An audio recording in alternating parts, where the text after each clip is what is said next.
Hello guys, good morning. Kalpana की mini रसोई में आप लोगों का स्वागत है।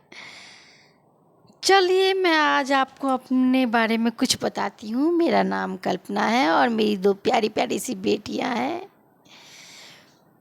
हो सकता है आप लोग मेरे चैनल पर नए हों, तो प्लीज़ मेरे चैनल को सब्सक्राइब कर दीजिए। मेरी वीडियो को अगर आपको पसंद आए तो लाइक ज़रूर कीजिएगा। तो मैंने अभी पहले बताया आपको कि मेरी दो बेटियां हैं। मेरी सबसे छोटी बेटी बहुत चुलबुली और चंचल है। उसने सुबह ही सुबह उठते के साथ ही मेरे से बोला, मम्मी मम्मी मुझको आटे का हलवा खाना है। अभी तो मेरी आंखें भी नहीं खुली थी गाइज, और बेटी की फरमाइश आटे का हलवा खाना। और गाइज, आप लोगों को पता है अब बच्चों के स्कूल भी खुल गए हैं। अब उसको स्कूल में जो है अपने टिफिन में आटे का हलवा ले जाना है। बाप रे, क्या करूं। सुबह का समय, इतना सारा काम और रसोई पूरी फैली हुई, मगर बच्चे का मन तो रखना ही था ना। उसको जो है निराश तो नहीं कर सकते, उदास तो नहीं कर सकते। फिर उठी, धीरे धीरे रसोई को समेटा।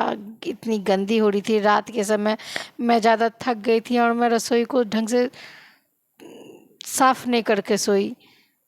अब उठी तो मैंने अपनी रसोई को सबसे पहले साफ़ किया। साफ़ करने के बाद में जो है बच्चों को स्कूल जाने के लिए तैयारी करने लगी। बच्चों को बैग तैयार करना, उनको स्कूल भेजने के लिए ड्रेस तैयार करना, इन सब चीज़ों में जो है समय लगने लगा। बड़ी बेटी बोली, मम्मी मम्मी मेरे जो है बालों को काट दो, बना दो। तो उसके बालों को भी बनाने लगी, काटने लगी। अब इसी बीच में पतिदेव भी बोल पड़े, अरे चाय नहीं पिलाओगी क्या। अब पतिदेव को मॉर्निंग टी भी देनी थी। बिना सुबह की चाय की आँख भी तो नहीं खुलती है ना, समझा कीजिए।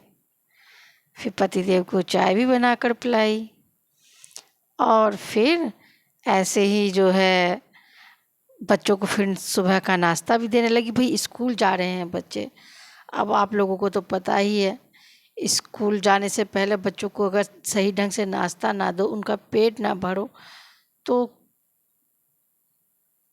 कैसे काम चलेगा। अच्छा, आप बताइए गाइज, आप अपने बच्चों को सुबह के समय में नाश्ते में क्या क्या देती हैं? प्लीज़ मुझे कमेंट में ज़रूर लिखिएगा, ठीक है। मगर मैं आपको अपने बच्चों को मैंने जो सुबह का नाश्ता दिया उसके बारे में बताती हूँ।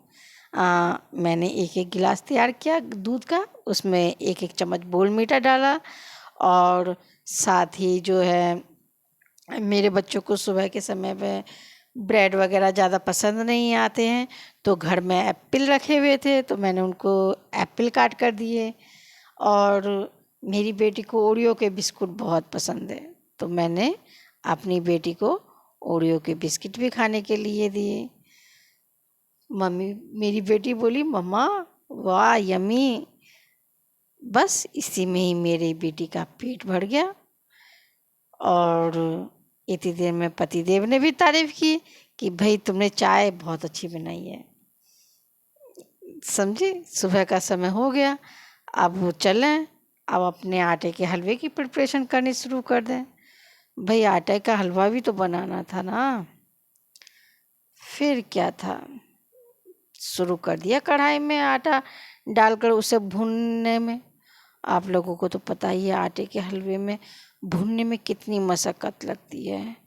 अगर उसको ज़रा सा भी ऐसे ही छोड़ दो तो वो जल जाता है बहुत जल्दी।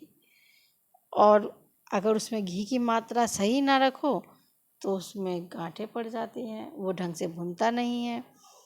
तो मैंने जो है फिर उसको जो है भुना आटे को, और जो है एक भगोने में चीनी डालकर उबालने के लिए रख दिया पानी। फिर जब मेरा आटा भुनकर तैयार हो गया तो मैंने जो है उस पानी को, जो उबला हुआ पानी था गरम, उसमें डाल दिया। और जानते हैं, लगातार चलाते रहना पड़ता है आटे के हलवे को। अगर आटे के हलवे को सबसे पहले नहीं चलाएंगे तो उसके जलने का डर रहता है। और घी की मात्रा पर्याप्त रूप से रखनी पड़ती है, वरना जो है उसका जो है जब हम पानी डालते हैं तो उसमें गांठें ना पड़ जाएं। और फिर उसे लगातार चलाते रहना चाहिए, चलाते रहें, नॉन स्टॉप चलाते रहें। अगर नहीं चलाएंगे तो क्या होगा, उसमें गांठें। सबसे आटे के हलवे में सबसे बड़ी बात यही है कि उसमें गांठें पड़ने का डर बहुत रहता है उसमें। अगर जरा सी भी लापरवाही की तो हमारे आटे का हलवा खराब। और फिर मेरी बेटी बोलेगी मम्मी पता नहीं कैसा आटे का हलवा बनाया है। तो बस उसको बस सिर्फ चलाते रहें। उसको हमें तब तक भूनना पड़ता है जब तक कि कढ़ाई में से क्या ना छोड़ दे, घी ना छोड़ दे। तब तक उसको चलाते रहना पड़ता है, चलाते रहें। और फिर देख लें जब वो घी छोड़ने लगे तो समझ लें कि आपके आटे का हलवा तैयार है। अरे हमने पहले बताया है ना कि जो पानी जो रखते हैं उसमें चीनी डाल देते हैं, जिससे कि हमारी जो चीनी है वो पानी में घुल जाए, और वो चीनी वाला पानी ही हम आटे में डालते हैं। अब हमारा आटे का हलवा तैयार हो गया। बस फिर क्या था, मेरी बेटियां अपने अपने टिफ़िनों को लेकर आती रहीं, और मैंने, भाई इतना समय नहीं था ना कि आटे के हलवे को ठंडा कर दूं, तो क्या करूं। इतने में जो है गाड़ी वाला भी आ गया, बच्चों का गाड़ी लेने करके लिया। अब मैंने क्या किया, जल्दी जल्दी जो है बच्चों के टिफ़िन में कढ़ाई से ही उसको गरम गरम ही पैक कर दिया। मैंने गैस ठीक किया ना, क्योंकि मेरे पास समय ही नहीं था उसको जो है ठंडा करने का, है ना। आप अगर टिफ़िन में रखें तो हल्का सा ठंडा करके उसकी जो भाप है उसको निकाल दें तब रखें। मगर मेरे पास समय नहीं था ना, तो इसलिए मैंने दोनों बच्चों के टिफ़िन में तुरंत के तुरंत ही वो रख दिया। आपको पता है गाइज, आटे में सबसे ज़्यादा क्या पाया जाता है? हाँ, ये तो ज़रूर बताना चाहिए। आटे में सबसे ज़्यादा प्रोटीन, कार्बोहाइड्रेट और फाइबर मिलता है हमें आटे में।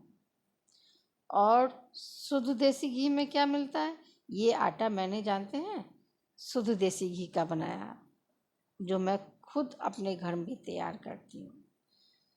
घी से हमें गाइज वसा मिलती है, चिकनाई मिलती है ना। और चीनी से, वो तो आप लोग जो